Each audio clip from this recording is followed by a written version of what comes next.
The American College of Radiology. Focused forward. Together. Welcome to this webinar. So today we are going to talk about radiation therapy for benign conditions. We have an excellent lineup of speakers.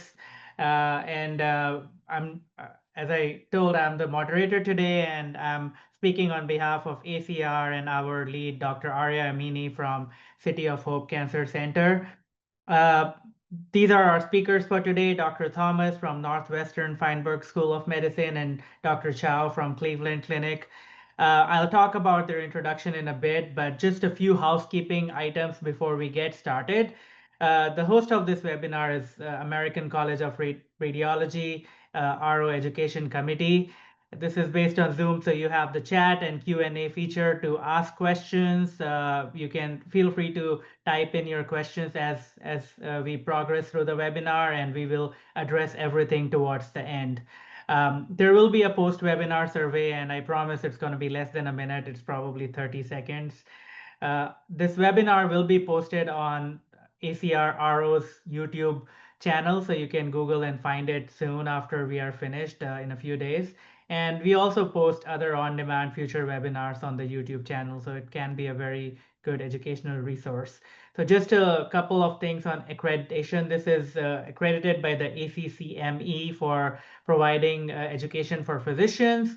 Our series has 4 webinars every year. Each webinar is designated for 1 AMA credit, so a total of 4 a year. And please claim only the credit commensurate with the extent of your participation in the activity.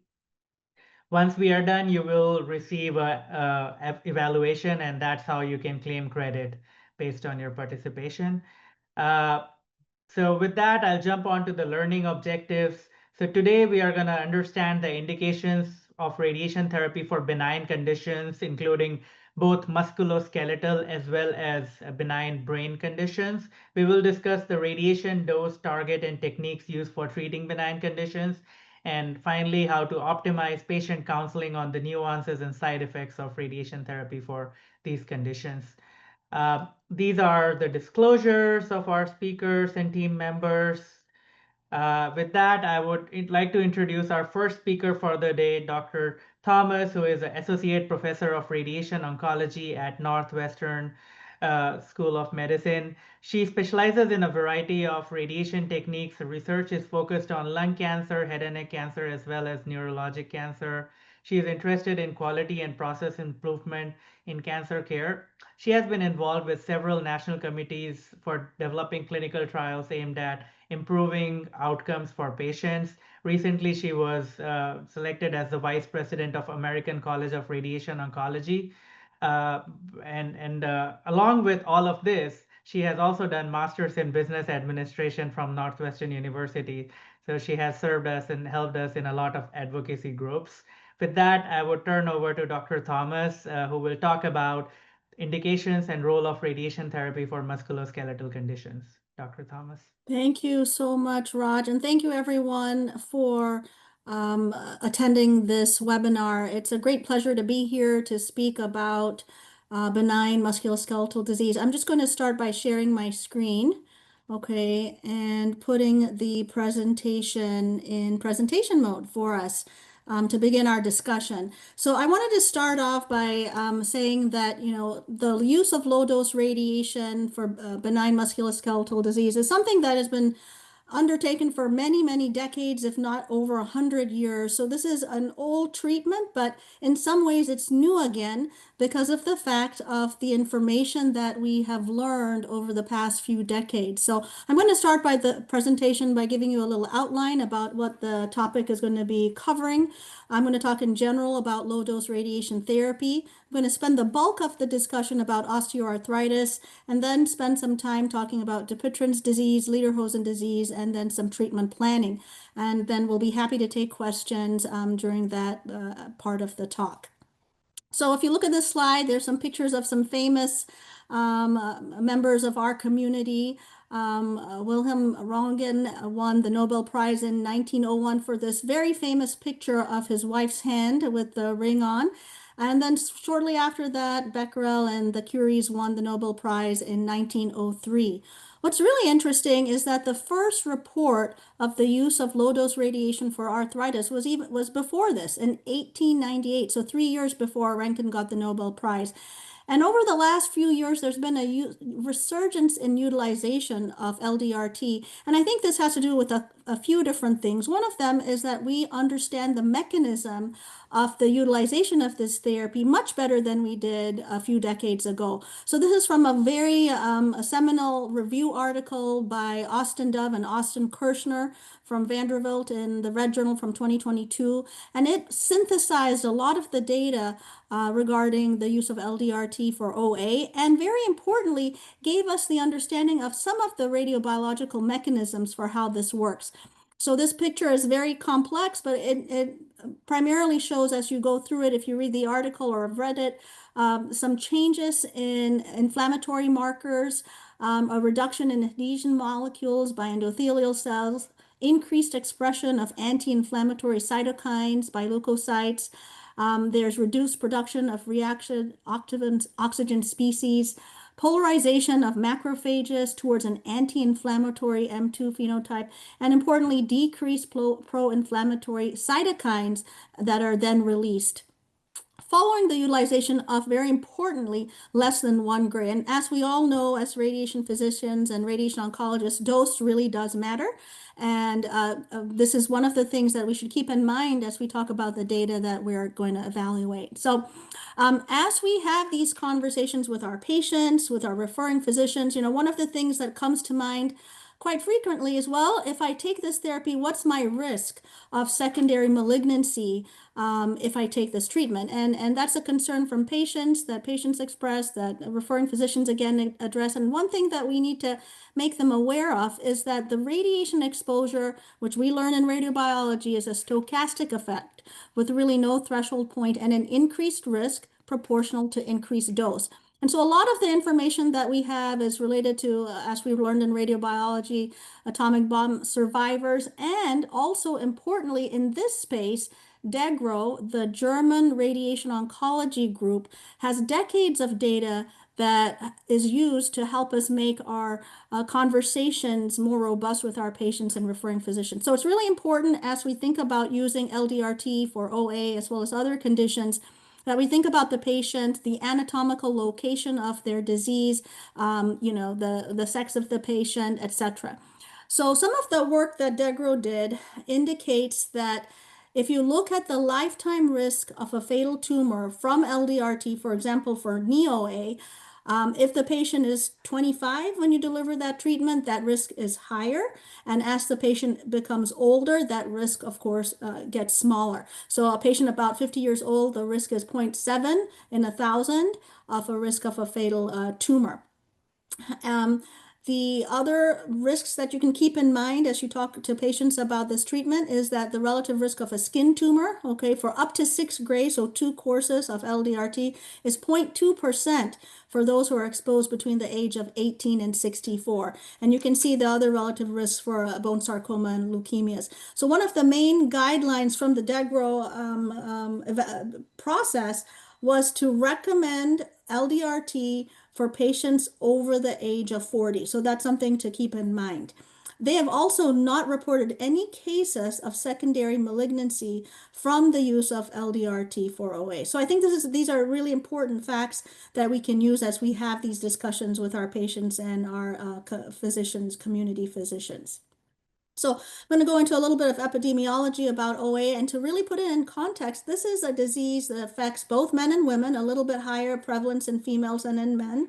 The primary sites where you see this is in hands and in the knees. And what's really important to recognize and for us to keep in the back of our pocket is that there is a host of patients who are going to suffer this condition over the course of their lifetime. So 1 in 7 Americans will have osteoarthritis, okay, and the annual cost to the medical field is $65 billion, okay, and on average for each patient who requires medical care, it's about $2,000. This leads to a real decrement in quality of life, okay? And so I saw when we started this conversation, there were about 60 people on on. So you can think 1 in 7 of us who are on this program are going to have to unfortunately deal with this condition. Because of those physical limitations, there are increased risk of heart disease, all-cause mortality. There's increased risk of course, depression, anxiety. I've had patients come in and tell me, Doc, I can't hold my cup of coffee in the morning, and that is just a constant reminder that, my limbs are not functioning as they used to. And so it can really affect people and affect their mental health as well. Risk factors for OA include, as we talked about, female gender, older age, obesity, metabolic syndrome, all of those things that we have to think about when we think about this disease. And what's really important is that we spend some time on understanding the symptoms, okay? When is this worse? How long has this been going on? All those things that we all learned about in medical school come back into play, including the musculoskeletal physical exam, which is something I personally hadn't had to do till I decided to add this because of its robust, in my mind, data as well as outcomes. Really trying to examine the joints that are involved are really critical. Understanding what makes these symptoms better and worse, of course, etc. So this is a slide from the ACR clinical classification of OA. And just to note, it's not the ACR, which we are on American College of Radiology. This is the American College of Rheumatology's website.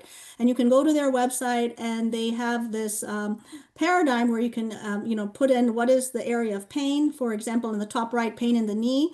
And based upon, is this happening to a patient over 50? Where are the bony tenderness or enlargement, etc. You can classify that OA, and we'll talk about classification because that's actually important in terms of who is the best candidate for this treatment. And then following that, the ACR has this additional website where you can go in and then get recommendations, okay, as to what would be the next best treatment for the patient, okay? Could it be, lifestyle changes? Could it be acetaminophen, glucocorticoid injections, etc.? And just to note, there's not a drop down for LDRT. And I think this is something that we as a community should strive to work with our colleagues in rheumatology to potentially help to drive a treatment paradigm inclusion for us. So as I mentioned, stage is very important. We know that from our malignant conditions we treat. Stage 4, metastatic non-small cell cancer is very different from stage 1, though as we all know, stage 4 is very different now with oligometastatic disease. Same thing here. The Kellgren-Lawrence classification system for bony disease from 1 to 4, where 4 needs surgical intervention. 1 to 3 are areas where we can consider intervening. And of course, the earlier stage, we have a better chance of a better outcome. So this is something we've just reviewed. And as you can see, as the severity increases of the disease, really at the end stage, it's really joint replacement. And radiation has a role at all of these earlier stages. So Kellgren-Lawrence grade 1 to 3 for us to consider. And here's a schematic of a person and, which are the joints that we can treat. And really, all joints are amendable to potential radiation, except you can see the large X here on the vertebral body. This is an area that we consider shying away from. That's also from the guidelines from DEGRO. There's a lot of bone marrow to consider there, and also some of our prior experience with ankylosing spondylitis, I think, has helped us to shy away from that. Now, as I mentioned, NSAIDs, and you saw that from the treatment paradigms, are a large part of how these patients are treated. But just to be aware, and as you speak with your, again, patients and referring physicians, there are some non-responders, okay? A quarter of patients are non-responders to NSAIDs, and they are not without their side effects if they're used continually. There's a risk of CV events, GI bleed, chronic acute renal failure. So these are not just because it seems easier to potentially take a pill, okay, rather than come in for 6 days of radiation. I think we've seen that in other areas that we treat, that it's not necessarily without its side effect, alluding to, breast treatments and that for early stage breast cancer. So, or 10 years of tamoxifen or whatever the paradigm currently is for systemic therapy. So just to note, till about the 1980s, LDRT was used somewhat frequently within the United States. And then what happened, interestingly, in 1976, naproxen was FDA approved.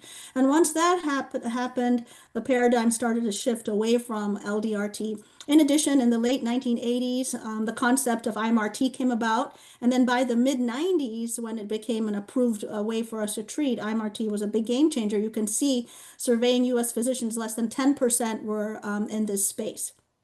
In addition to that, in the 1970s, there were trials that, as we know, trials are really important, but the design and the quality of the trials are just as important.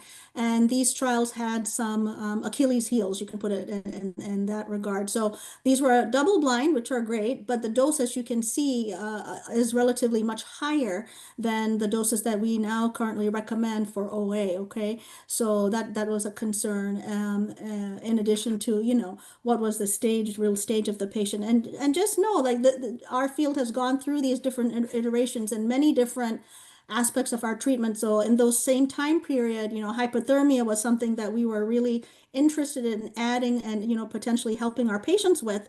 Again, trials that could have had a different design, or maybe the technology wasn't there yet to help monitor that temperature mode became an issue. So clinical trials are really important. I'm going to talk about that again towards the end of the talk. So as I mentioned, this is something since the 1980s and 90s, 2000s, our colleagues in Europe, Lisa Deloish in Germany and some of her other colleagues went in and really did some very, important work talking about what are the mechanistic changes in some of these molecules that we know affect inflammation when we give 0.5 gray versus 1 gray. And you can see here in terms of macrophages, with 0.5, there's a decrease in IL-1 beta, there's an increase in TGF beta, versus with higher doses, there's not that TGF beta effect. Same thing you can see in osteoblasts, okay, etc. So these are important mechanisms that help us explain, how does this work, and help our patients understand,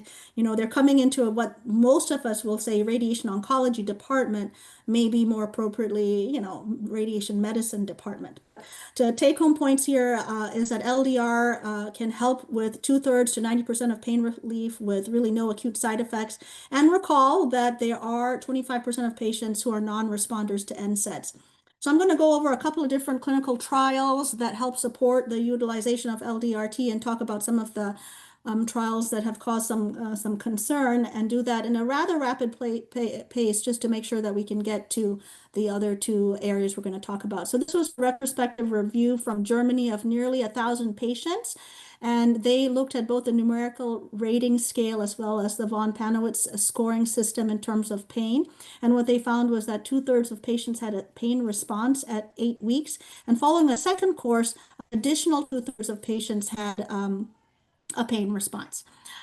This is a Spanish trial that also used low dose radiation for about 100 patients, and they found an improvement in the pain score from 8 to 3 after 6 months, which requires, again, a second course, and then another 2/3 improvement in terms of pain as well as function of the patient. Okay, and this is just a diagrammatic view of those changes that you can see over time from 3, 6, and 12 months. Now, our colleagues in Germany are trying to also find biological markers of the use of the LDRT. And so this trial that is currently ongoing takes blood samples before and after LDRT to evaluate potential response. And what they found in their interim analysis is that LDRT does decrease activated peripheral immune cells. Now, there are a lot of caveats to this because this is not done in isolation to many of the other phenomena a patient might be undergoing or experiencing, but they did find a reduction in these that could potentially be biomarkers for therapeutic response. So some of the criticisms of LDRT has come from some of our colleagues in Netherlands, where they had done some trials that showed really no benefit of this treatment. Now, every trial, You can talk about trials in any disease site and have, some areas of course, improvement, some areas where there could be some concerns and, collection, etc. But I think overall, these two trials have some things that we have to think about very significantly. Low patient numbers, okay, really asking this trial to power for a 40% difference, and, more also very importantly, patient selection. I think this is very critical for this type of treatment, that I hope I can get across through this talk. That again, Kelgan Lawrence grade 1, 2, 3 is where we can approach this type of treatment. Really, when the patient is more advanced, 3+4, you would consider not offering this treatment. And then they did not offer any reirradiation. And you saw in the trials I showed earlier that there was always a second course. Now, more recently, there are two prospective trials. Okay, this first one from Iran that has been, very interesting in this space, where they had patients, Keller and Lawrence grade 1 and 2, who had either radiation or no radiation. The radiated group had a decrement in the pain score at 6 months. And they also had a significant less use of pain medication, as well as, again, not just pain, but then quality of life improvement for performance status with no toxicity. This is a Russian trial. Now, this trial has about 300 patients. Again, they included Kelgan Lawrence grade 1 and 2 OA. They had low dose radiation versus oral medications. And what they found was that there was a 50% decrease rate of disability, and there was also a lower rate of needing surgery long term. And this had follow up to 9 years. So you can see those curves really nicely separate. So I think those two more recent trials, although not American or European, I think there's a need in this space for those types of trials done here as well. But these two are very interesting trials that we should keep in mind. These are a host of different trials that were in the Dove and Kirshner article. And these are ongoing trials. They're ongoing in Germany, in Korea, and then these prospective cohort trials in North Carolina and at Vanderbilt. Okay, and I think my understanding is the mobile trial might have some interim analysis at some of our upcoming meetings. So that's something to keep an eye out for. Now I'm going to pivot away from osteoarthritis and talk about Dupuytren's disease as well as Lederhosen disease. Okay, Dupuytren's disease is a hyperproliferative disease, including Lederhosen and Peyronie's disease of the penis. And what's really, really interesting is this New England Journal of Medicine article. Again, understanding the mechanism, I think, has helped us in terms of offering these treatments to patients. What these authors found was that there was an autosomal dominant with variable penetrance association with the Wnt signaling pathway. Okay, and we see that patients of Northern European descent have an increasing rate of this, and I'll go into that in the next slide. But in terms of the mechanism of how this disease progresses, there's a proliferative phase with highly proliferating fibroblasts, an involution phase, a residual phase, and of important note, progression without therapy of 50% at 5 years. So this can be very debilitating. And, I've seen patients, more so now as my practice has kind of progressed, where the patients are really being sent at the right stage. And again, that's key. But when they're sent with really contractures that are too advanced, it becomes unfortunately something that we can't help. So this is a couple of different slides. The one on the left is one from Dr. Shagan-Schmidt, and this other one is just one for you guys to take note where, again, what these kind of contractures look like. And what's very interesting that over the years, there have been Dupuytren's groups, support groups that have formed where they have actually sought out radiation oncologists to get this treatment, and this might be your experience. But what this slide shows on the left side is that when the contracture is less than 10%, that is the time when we in radiation therapy should try to intervene. Okay, and as that contracture becomes more pronounced, unfortunately, it becomes less of a role for us. Now, just to note, what are the other treatments for Dupuytren's? Again, you see the steroids, NSAIDs, okay, and then some of these surgical procedures, fasciectomy, with contracture rates up to 20% at 3 to 5 years, needle aponeurotomy up to 50% at 3 to 5 years. And these are, these are not easy surgeries to go through or to do. And so, really building that relationship with your hand orthopedic surgeons, your primary care doctors are key to kind of communicate when is the right time to bring these patients. So this was a really important trial done by Schmidt and his colleagues that took about 129 patients with just under 200 hands irradiated with either observation or 2 different courses of radiation, a split course, 3 gray times 5 with an 8-week break, and then repeat, or 3 gray in 7 fractions. And what they showed was that with either radiation arm, they showed a benefit in limiting progression of disease. Okay, and what was interesting is that now long follow-up, just like the Russian data in OA, 8.5 years, it conferred a 3-fold risk reduction in progression and need for surgery for patients with early dupuytren. So I think that's really meaningful, to convey. Dr. Schmidt and Schaefer have put together this poster that was presented a couple of years ago at the Astro meeting, where what they tried to do here is to potentially use radiotherapy early after a surgical intervention to see whether the rates of needing recurrent surgery would be decreased. And so it is an interesting paper. You can see here intervention alone versus surgery and radiation. There was a reduced rate of requiring repeat surgery. And so now there's an ongoing trial for Dupuytren's called the DEPART trial, observation versus radiation for patients with contractures less than 10%. So we're going to await that data. Now I'm going to shift over to Lederhosen disease. Again, this is another one of these hyperproliferative diseases. What's interesting is that, so this is something you can ask your patients who come in with Dupuytren's, do you have any nodules on your feet? 10 to 15% of patients with Dupuytren's will have Lederhosen, and about a quarter or so with Lederhosen's will have Dupuytren's disease.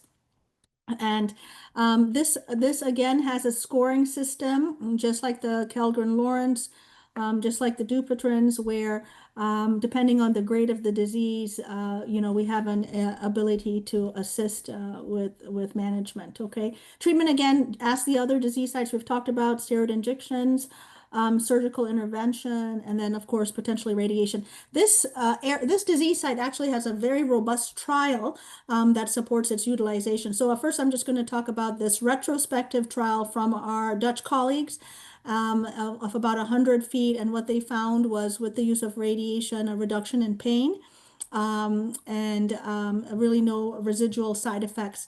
They then did a prospective randomized double-blind trial, okay, and looked at pain reduction at 1 year and then at 2 years, and quality of life, walking ability, and toxicity.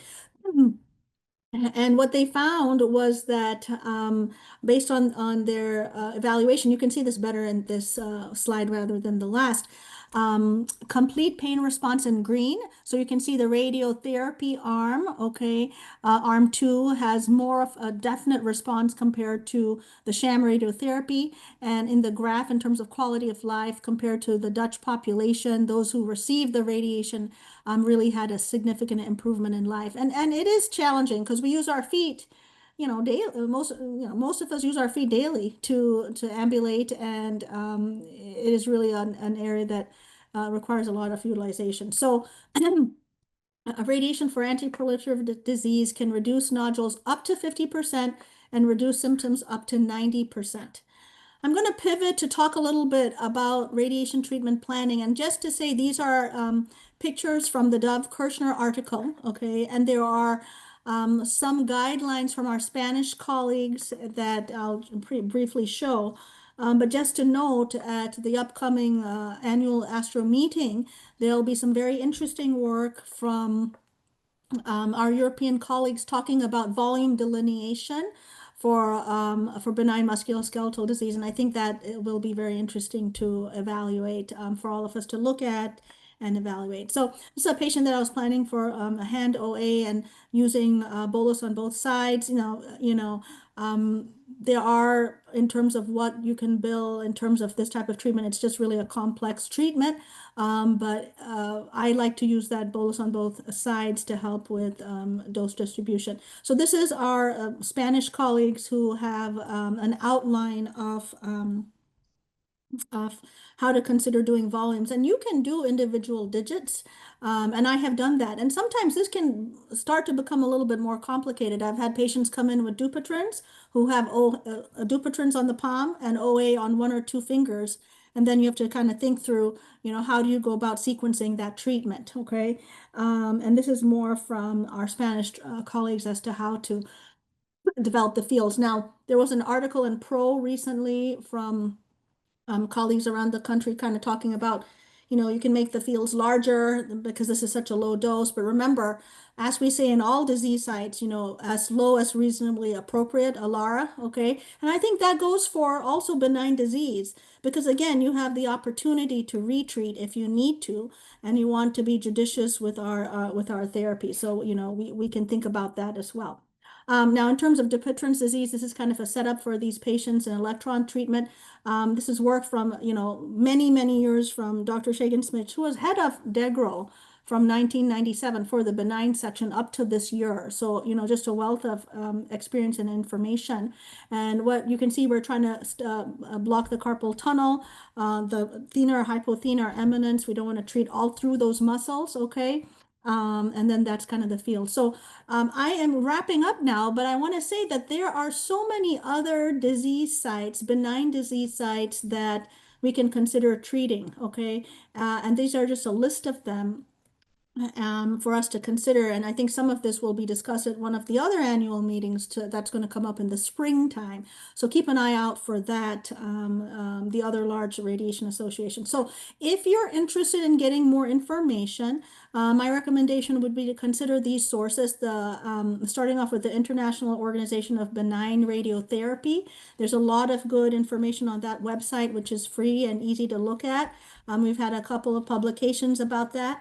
The DEGRO guidelines, it's about 200 pages, but it is very detailed and it's a free summary. And then the Spring Astro News also had some really nice summaries of all of this. I want to start with what now we say the godfather of benign, Heinrich Shagan-Smith, to thank him for all his work, also Richard Schaefer for all of his work, for Austin Kirshner and Austin Dove for really bringing this back up to the forefront for us in the United States. Bobby Canero, who is here, and his parents who he treated, which he openly discussed. And then one of our colleagues down in Florida, Naresh Parini, who treated himself for plantar fasciitis. So this is really an exciting time for us in radiation to consider taking what's old and making it new again. So thanks all for your attention during the presentation. All right. Thanks a lot, Dr. Thomas, for such a great talk. I think we would hold off on the questions in the interest of time and move on to our next speaker, Dr. Samuel Chao, who is a radiation oncologist and the Associate Director of Gamma Knife Center at the Cleveland Clinic. Dr. Chao needs no introduction. He's been specializing in brain tumors and spine tumors, as well as benign brain pathologies for a long time. He's the vice chair of quality and safety in the Department of Radiation Oncology at Cleveland Clinic and also a professor at the Cleveland Clinic Lerner College of Medicine. He has given several lectures at the Cleveland Clinic Gamma Knife course, as well as national and international talks on brain tumors and spine tumors. We will hand off the mic to him, and Dr. Chow will talk about use of radiation for benign brain tumors. Dr. Chow. Thank you very much, Raj. Let me go ahead and share my slides. Thanks. Do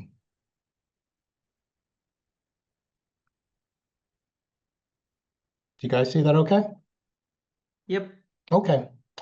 So the nature of my talk is going to specifically focus on stereotactic radiosurgery for benign brain indications.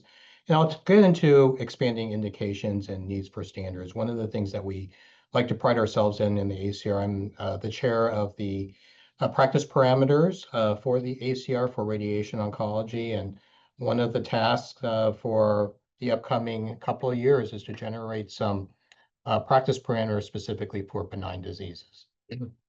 These are my disclosures.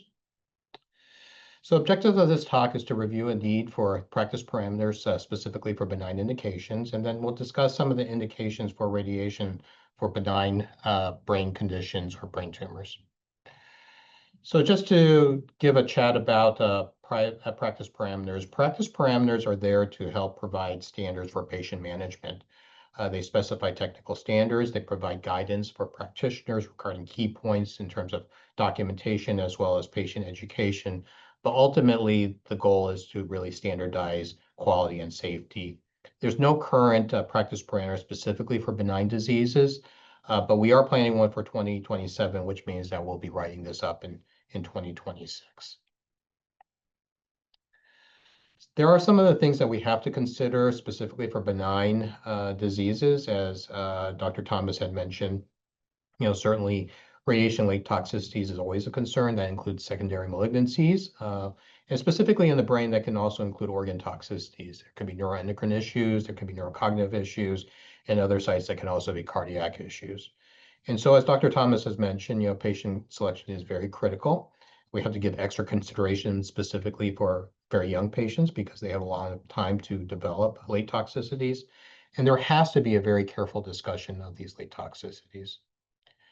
As Dr. Thomas has shown, there's a number of different indications that we potentially can use radiation for to manage toxicities and side effects of the disease. And I'll just have people look at this particular article, which really does a very good job of outlining all the potential benign issues that could be treated with radiation. I'm going to focus a little bit more on stereotactic radiosurgery, just because it's a unique tool in the sense it really reduces the amount of radiation in the surrounding structures to reduce toxicity. And is very, very effective in treating a lot of benign indications, and including functional disorders where we have to give very, very high doses to cause lesioning within the brain. The concept of stereotactic radiosurgery, even though it's more popularized in the 2000s, in the 2020s, obviously, really goes back to 1950s when Lars Leksell decided that, well, we don't necessarily always want to use things like the scalpel. Could we do something else? And one of the things that he thought about is using narrow beams of radiation to cause local destruction of tissue. This resulted in him developing the gamma knife. And so this is the first gamma knife radiosurgery case in 1968 in Sweden. Believe it or not, back at that time, there wasn't really an indication of using gamma knife to treat malignant diseases. We didn't have the ability to see tumors or localize tumors. And so some of the first cases involve treating things like trigeminal neuralgia or AVMs, where you can actually visualize that on an X-ray. More recently, we upgraded our gamma knife system to the gamma knife Esprit. Obviously, it's a much more sophisticated tool than what you had seen Dr. Lars Leksell using back in 1968. That being said, in terms of the 21st century cranial radiosurgery, again, the goal is really precise delivery of focused radiation with relative sparing of healthy brain tissue. We want to really minimize normal tissue radiation exposure to help decrease late effects. There are some advantages to the high doses per fraction that we often use with radiosurgery in terms of being able to treat more radio-resistant histologies and ultimately resulting in better control. It has really revolutionized what we do from a neurosurgery standpoint and also what we do from a radiation oncology standpoint. And it's really applied to a number of different indications. While we think of it mostly as treating brain tumors, malignant brain tumors at that, we can treat benign brain tumors, which I'll get into, vascular malformations, trigeminal neuralgia, movement disorders, and even epilepsy and psychiatric conditions, which I'll touch upon. So back in 2021, so this is a kind of a pie chart looking at all the indications that we treat. And while about 85% were malignant diseases, 15% of those are benign or functional. And so, certainly is heavily used to treat benign indications. It is an ideal modality in many benign cases, and the safety has been established through decades of experience. And one of the unique aspects of stereotactic radiosurgery is the real sharp dose fall-off that really allows us to treat the benign diseases that don't really infiltrate into the brain. It allows us to really minimize dose, to really minimize things like secondary malignancies. It does lesioning in the brain very well. So you can actually make a hole in the brain, like a thalamotomy if you need to treat things like tremors. And even the single session, the way that the radiobiology works, specifically for vascular or vascular tumors, is really even ideal for vascular disorders like AVMs.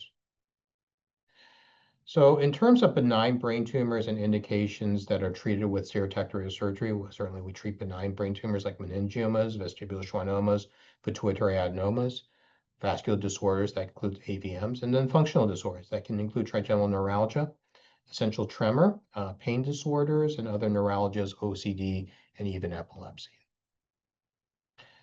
Whenever we do anything within the brain, as mentioned, we have to give special consideration. So whenever we're treating something in the cellular region, in the supracellular region, then we have to be considerate about neuroendocrine functions.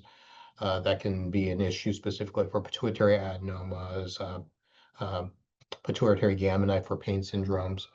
If we're treating, larger areas, within the brain, even with conventional radiation, we have to be concerned about the neurocognitive effects, maybe a little bit less so when we do stereotactic radiosurgery, but depending on the tumor location, that could be an issue.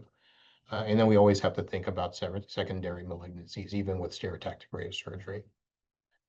Other things that we have to think about also include leg toxicities with radiation, particularly radiation necrosis. And whenever we do anything within the brain, including lesioning within the brain, sometimes you can get this late inflammatory vascular effect where something is increasing in size, it's causing inflammation, it's causing swelling, patients become symptomatic from it.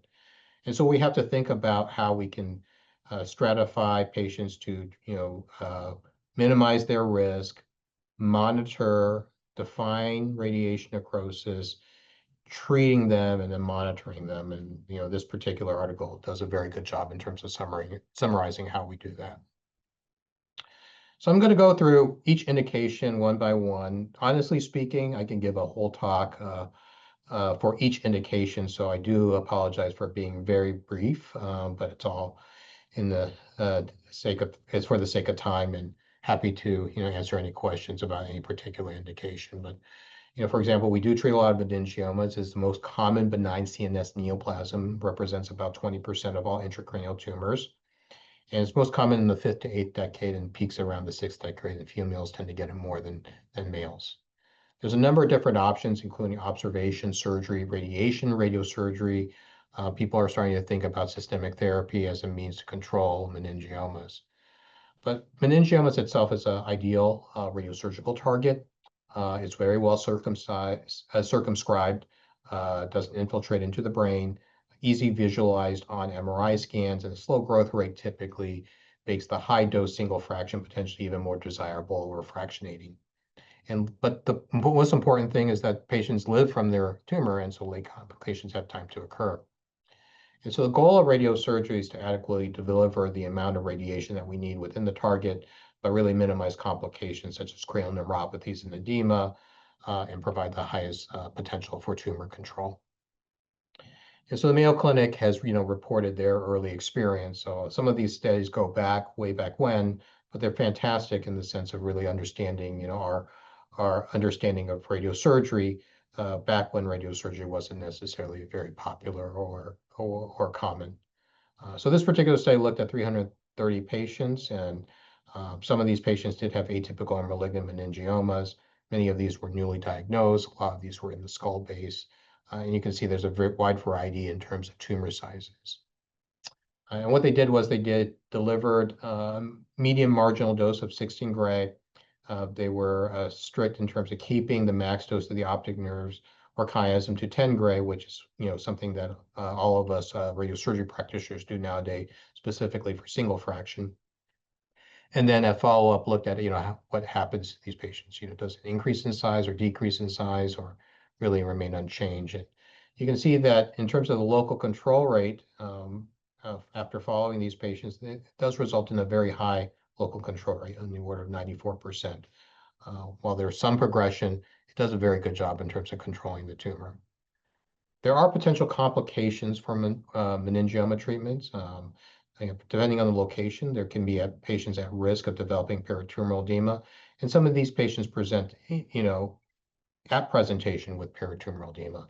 And the issue is that if you have this peritumoral edema or swelling around the tumor, it can raise the intracranial pressure, leading to some morbidity and even adverse outcomes. Radiation can increase the risk of peritumoral edema, and this was a critical review of 26 studies looking at radiosurgery. And just simply put, to summarize the data, there are certain things that increase the risk of that peritumoral edema. That includes, higher tumor margin or max dose, greater tumor size, non-skull-based location, particularly perisagittal locations, are higher risk, no prior surgery.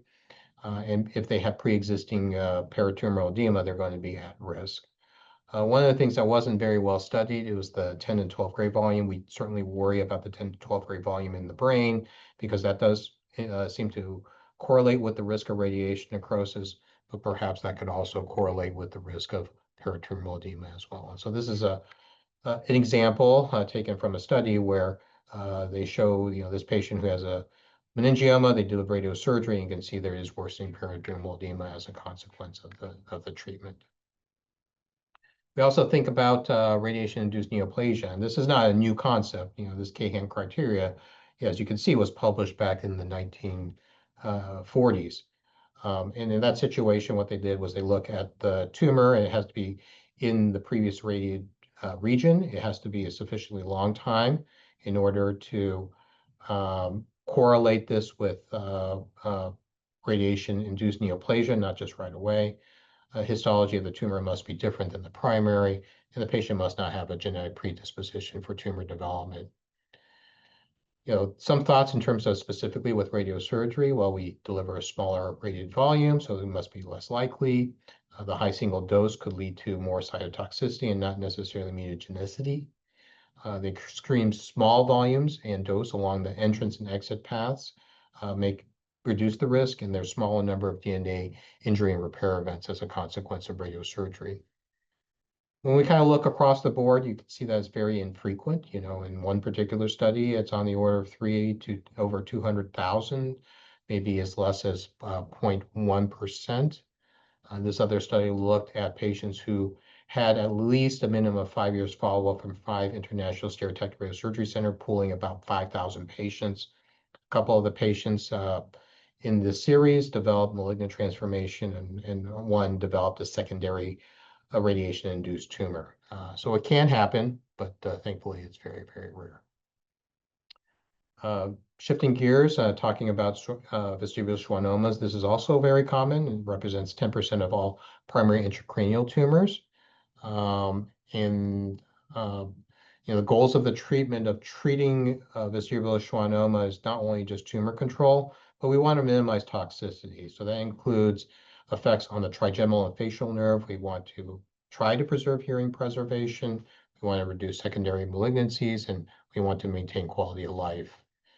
Again, vestibular schwannomas are nice and well defined, but they do abut critical structures named the brainstem and the cochlea, and the nerve is within the tumor and will be exposed to radiation. Just to summarize really quickly, historically speaking, we went to a very high dose of 16 gray, and you can see when you look at the results of that, you get very good control rates, but then you get a higher rate of cranial nerve 5 dysfunction, cranial 7 nerve dysfunction, and maybe a slightly higher rate of hearing loss. Since then, we've dialed down the dose and still are able to get very good control rates. But you can see the preservation of cranial nerve 5 and 7 is much higher, almost on the order of 98 to 100%. And the hearing preservation rate still remains modest, but not too bad. One of the issues in terms of hearing preservation has to do with cochlear dosing. And it's a bit hard sometimes, and you can see from that example that when we deliver radiation, if that tumor starts to approximate the cochlea a little bit more, you're not going to be able to achieve some of these dose metrics where you're trying to keep for example, the mean dose to the cochlea to be 5 or less. Other things that we do think about is we want to keep the brainstem dose to, even if you can ideally 2.5 cc receiving a dose of 10 gray or more. Interestingly enough, patients who actually have serviceable hearing at the time of treatment are going to be at less risk of developing hearing loss. And presumably, once hearing loss has occurred as a consequence of that tumor pushing on the nerve, it's really a kind of more of a steeper downhill slope. And so you could use this hearing prediction score to predict in terms of the level of hearing loss. But while we have historically just watched patients who didn't really have any hearing loss or any issues, once they start to develop hearing loss, they're going to be at more at risk of developing hearing loss as a consequence of the treatment as well. Pituitary adenomas are another thing that we treat, or another type of benign tumor. We also want to make sure that we get tumor control, but we also want to preserve hormone hypersecretion for secretory pituitary adenomas. For the non-functioning pituitary adenomas, you can see that we still get very high control rates. We give a dose of 15 to 16 gray ideally. And the visual complication rate or vision loss is very, very low. It's on the order of less than 1%, as long as we keep to our restrictive dose to the optic nerve and chiasm. For secretory pituitary adenomas, we do have to go a little bit higher in terms of the radiation dose. Can be a little bit tricky because of where it's located next to the optic nerve and chiasm. But you can see for acromegaly, we get very good high tumor control rates on the order of 97%. Endocrine remission rate is modest at about 44%. Cushing's disease, tumor control rate, 92%. Endocrine remission rate, 50%. Prolactinomas are a little bit more difficult to treat and control hypersecretion. So while we can get good tumor control rates, controlling the hormone secretion is less. It's on the order of about 25, 28%. It's important for us to restrict the dose of the optic nerve and chiasm in order to try to minimize any vision loss, particularly for single fraction radiosurgery. We want to keep that the max dose to 10 gray or less. If we start to fractionate it, we want to try to keep that to 25 gray or less over 5 fractions. AVMs is another thing that we treat. These things have the ability to cause hemorrhage, that can cause permanent issues and deficits. The hemorrhage rate can be high. Sometimes it's on the order of 55%. And patients can develop a lot of different neurological symptoms, specifically from cerebral steal. This means that the blood is shunted away from that part of the brain and they become symptomatic as a consequence of it. While surgery may be the gold standard, surgery cannot be done in all cases. Some of these things are in deep locations. And so, radiosurgery can cause scarring of the blood vessels and then decrease blood flow through the blood vessels, and actually can also decrease the hemorrhage risk. And so this data from Mayo Clinic looked specifically at radiosurgery, and almost 3/4 of the patient were able to undergo obliteration with little deficits.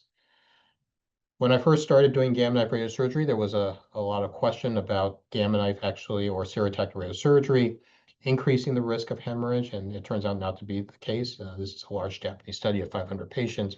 And if you look at over time in terms of the hemorrhage risk, that does go down even during the latency period. So that's the time period after the treatment to the time period that we see obliteration, and it even decreases by about 54%. And then it decreases much more so after obliteration. Trigeminal neuralgia, this is where patients develop very brief paroxysms of pain in the facial distribution of the trigeminal nerve. It's not necessarily uncommon. There's a number of different surgical procedures, but not everyone is going to be amenable to surgery. Some people have risks in terms of being able to tolerate anesthesia. And so gamma knife radiosurgery is a way of taking care of it. These high doses probably make some of the triggers for trigeminal neuralgia less, and as a consequence, decreases their pain episodes and level of pain. The University of Pittsburgh published really good data showing even upwards of about 80% pain relief at about 12 months. It does come back over time, and so it decreases to about 55, 60% at about 5 years. We looked at specifically at how these patients do over a period of time. So, when we see them, we get a PHQ-9, see how they're doing. And you can see over time, as they get a little bit further away from the gamma knife radiosurgery, that they're developing a lot of improvement and their quality of life does increase. So certainly decreasing this pain certainly translates into a better quality of life and lower depression scores. We can also treat essential tremors. As we know, we can do thalamotomies to take care of tremors. DBS has now replaced the thalamotomies for the most part, but not everyone's going to be a good candidate for thalamotomies, and we can do lesioning in the brain with radiosurgery.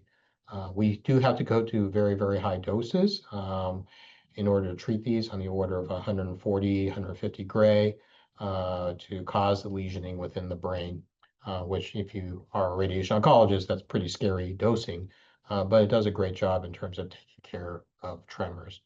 And so as you can see, particularly for essential tremors, even upwards of 90% of patients will get improvement contralateral to the area that we do treat with the use of radiosurgery.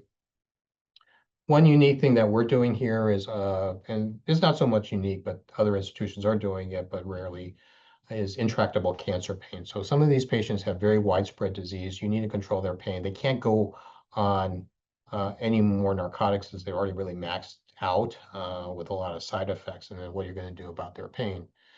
And so, a lot of studies have shown, depending on where you're targeting, some benefit to pain relief. And these even date back to the 1970s.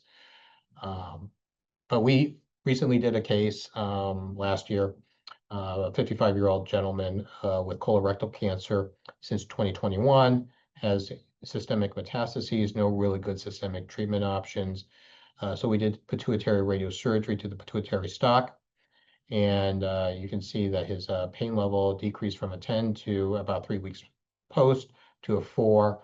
And he was really able to decrease his morphine equivalents and breakthrough medications even by about 50%. And this is exactly what we did. We dosed that pituitary stalk to 140 gray, which is pretty scary when you can see where the optic nerve chiasm is. We want to try to keep that less than 10.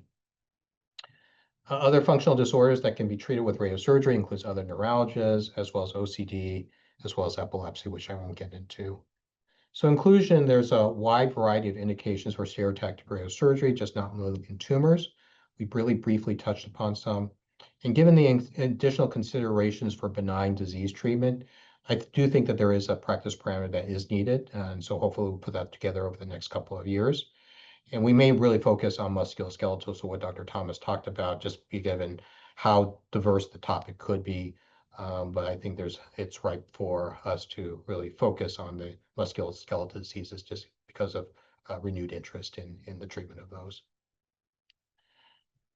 And with that in mind, thank you very much, and open up to questions.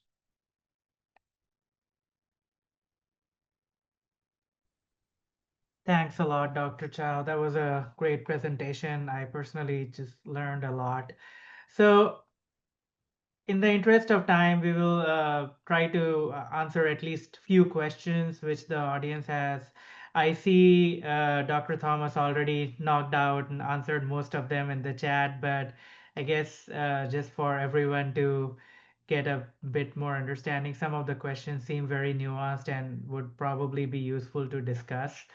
So maybe we can start with really this first one, and I've had this question for a long time.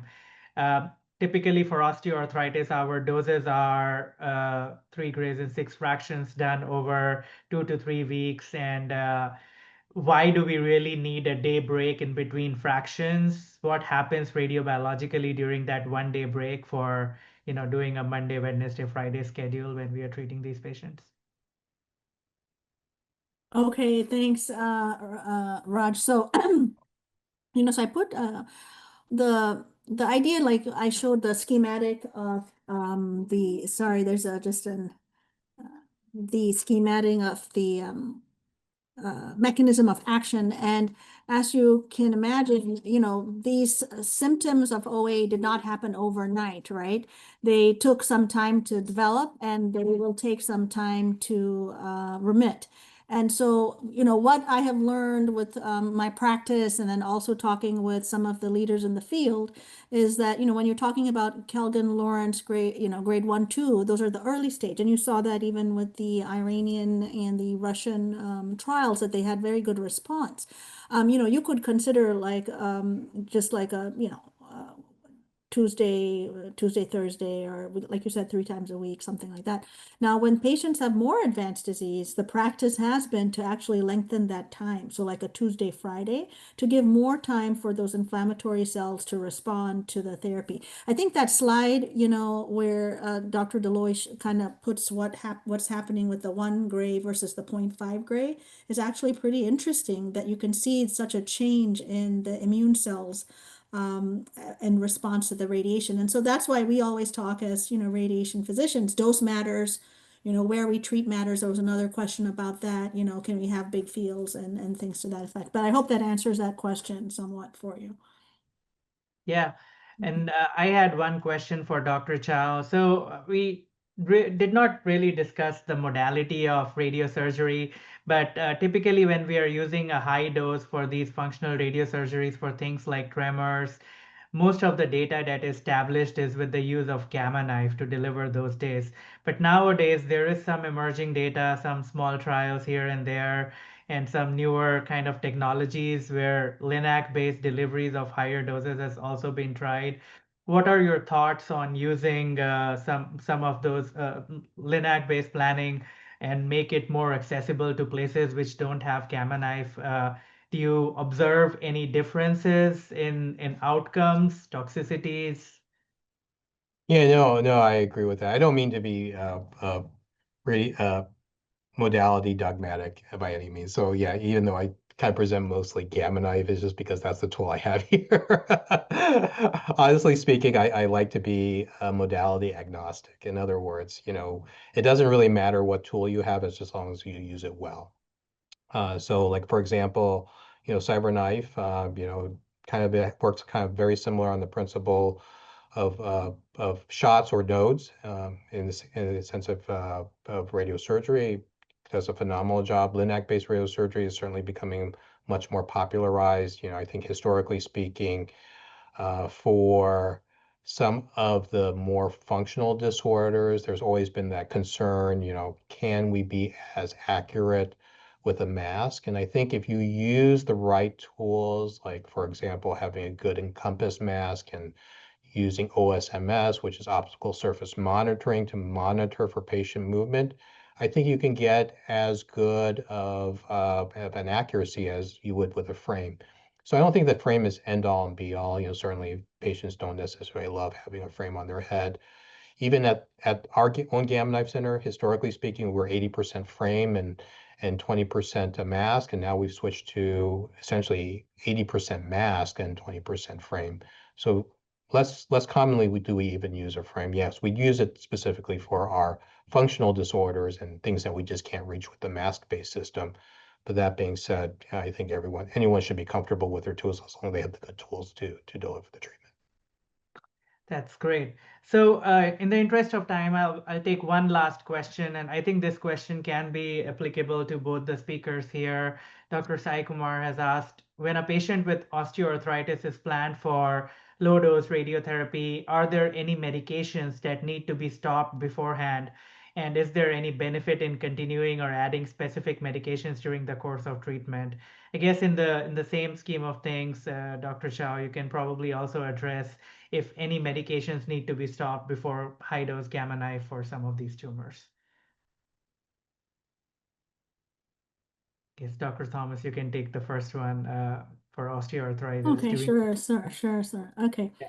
Yeah, I haven't been made aware of anything that necessarily needs to be stopped. Um, I think there's a big caveat that we should make sure we're aware that we're talking about osteoarthritis and not rheumatoid arthritis. There's a totally different disease state. So, in that setting, there might be an occasional discussion with a rheumatologist and, depending on if can be a consideration, but really this is a completely different disease altogether. So in terms of OA, I would say no, I haven't heard, and I haven't had to stop anything in my practice. So that's a good question. Thanks. Yeah, so to address that question, I think it's a good one.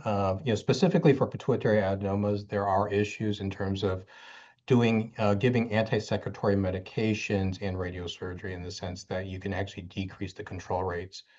So for example, like for something like acromegaly, we would want to stop them from their somatostatin inhibitor because that's going to decrease the control rate. If they're on ketoconazole for their Cushing's disease, for instance, we want to stop that because that has been also shown to decrease control rates.